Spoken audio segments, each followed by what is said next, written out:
Hello, welcome to Gen Z Finance. I'm an older Gen Z on the cusp of being a young millennial, documenting my financial journey here on YouTube and over on my Instagram at Zennial Finance. I have been posting videos of my weekly budgets using the software system YNAB, or You Need a Budget, since about April of 2020. I actually had a couple of months worth of older videos before I started this channel, so I believe I actually have budgets of my paychecks from all the way back to like January or February of 2020 on my channel. However, I had wanted to start recording my budgets for a while before I started this channel. I had found YNAB and learned about YNAB through watching a couple other channels post their budgets on YouTube. So I actually recorded some of my budgeting all the way back in early of 2019, and I never posted it. I never really looked back into it, but I found an old video that I had stored on my computer and I wanted to kind of explore that with y'all. So I thought it would be fun to share what the first iteration of my budget looked like just 2 or 3 weeks after I first started YNAB and set up my budget. So we are going back in time and doing a little throwback with this video. Okay, so let's do hopefully a quick overview of the budget. You can see on the left-hand side my accounts.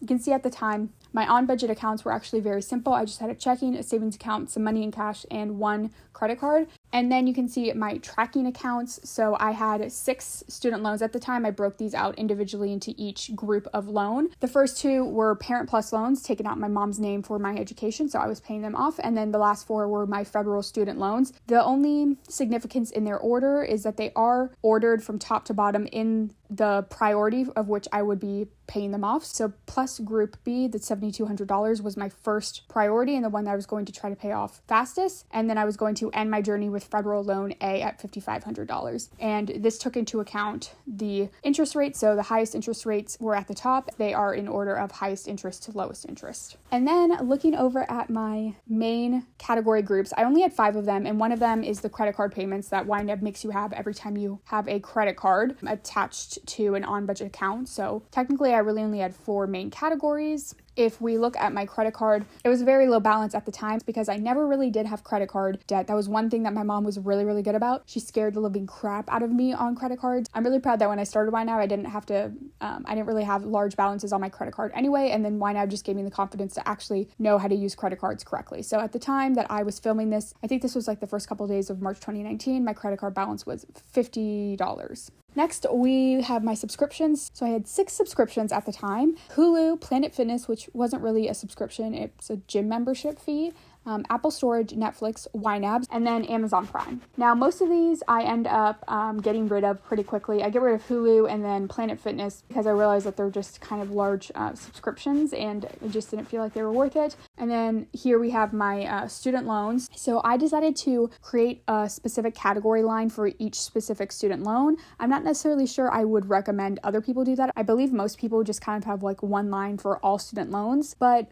I didn't have a lot of expenses in my budget to begin with, so there weren't a lot of category lines that I needed to worry about. So all of these extra didn't really clutter my budget too much. And it really did help me organize and prioritize. So I don't really regret it. And then you'll see how I actually allocated money towards these loans in a second when we do my paycheck. And then I had my daily expenses. So these were pretty much things that I had to worry about daily. If I wasn't using these daily, I was using them, weekly or monthly or whatever. And then finally, we have my savings categories. You can see the first line was for my emergency fund. At the time, I only had $22.23 in there, and that perfectly matched what was in my quote unquote savings account. And then you can see I was thinking about auto maintenance and computer replacement, but I had yet to actually put anything towards that. Okay, so that was what my budget looked like. It was very sparse. It's very different from what my budget looks like today. If this is your first video of mine, I definitely recommend you check out some of my budgets with me that are kind of current and active, and to get a better sense of what my budget looks like now and how far I've come. But this was real life. This was the budget of a 21-year-old, 2 or 3 months out of college and about to actually, budget their first paycheck from their first post-grad job. So let's start. So I'm going to go to my checking account in YNAB and press the add transaction button. So it was actually the 1st of March and I was getting, like I said, my first paycheck from my full-time job, and I was working at this point for a temp agency technically. So this is going to be going into inflow to be budgeted, and in the memo I'm writing the days that this paycheck was for. So this paycheck was actually only for like the first 2 or 3 days of work.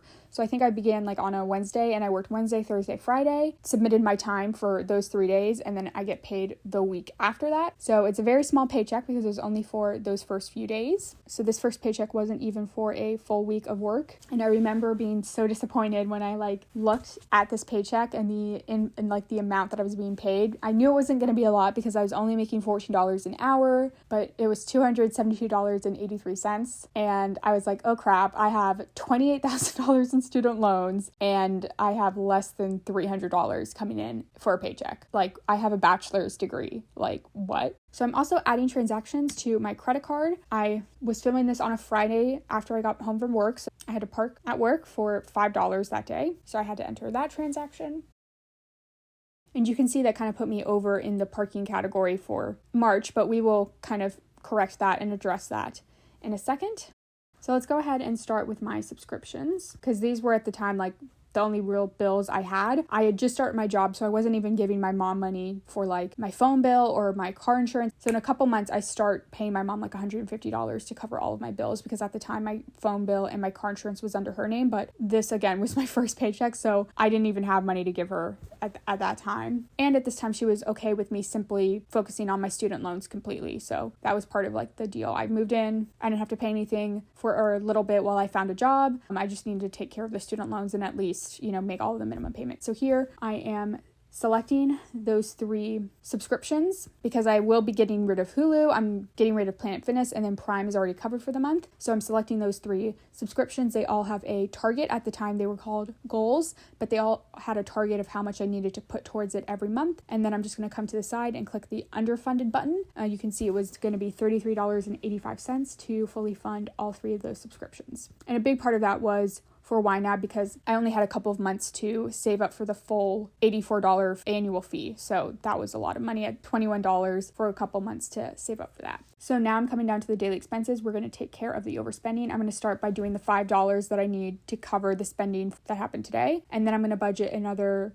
$25 to take care of the parking that I'm going to need to do for the next week. So $30 is going in there, and that gives me a little bit of a buffer, but like I said, it would be $5 a day for 5 days, so that's $25 each week. Then for gas, I'm just going to do $10 for now because I already had $50 in there rolling over from February. So $60 would probably be good for a little bit. Okay, so for dining out, you can see I had a goal set up, I think, for $25 a month for this. So I was rolling over $19.04. I only spent less than $6 in February, which made sense because, again, I didn't have a job for most of that time. And the target said I was like 80% complete. So for now, I'm going to leave this blank, but I might come back to this in a second. So for gifts, I dropped in $15 because I had a friend's birthday coming up and I wanted to be able to Venmo her some cash. Nothing going into clothing or anything because I was being taken care of with my cash. So looking at my savings, you can see I had a target to hit $100 by May, but I decided to just go ahead and fully fund the whole thing right now so I can be done with that. And then I moved to my emergency fund. Here you can see the target was I wanted to budget about $75 a month towards this, and this would have allowed me to save up I think $1,000 by the end of the year. But for now, I'm not going to fund this with this paycheck. We're going to save that for another paycheck, and I'm going to go up to my student loans. You can see I already have 2 minimum payments set aside already for Group D and Group B. So with the $133 that we have left, I am going to go ahead and do the full minimum payment for the Parent Plus Group A loan, which was about $118. I decided to cover Group A, I'm pretty sure, because there was only $133 left, and the minimum loan for Group B was $155, so I just decided to do Group A since I could cover the entire thing, and that leaves me just under $16. And with that, I'm going to go back to my daily expenses, and I'm just going to put all of that $16 into my other/miscellaneous fund, just to kind of cover anything that might come up, and I can obviously move that around to other categories. And just like that, to be budgeted is at 0, which means I fully assigned and budgeted out the money from my first paycheck. And so looking back at this, I'm really glad I actually had some of this footage. I don't have a lot of footage from these first couple of months. I literally think I just have this video at this point, but I'm really glad I was thoughtful enough to record this so that I could look back at this only a couple of years later. It's just crazy how much my income has changed, my budget has changed, my financial priorities have changed, but it was really fun to kind of review it, and I hope y'all liked it too.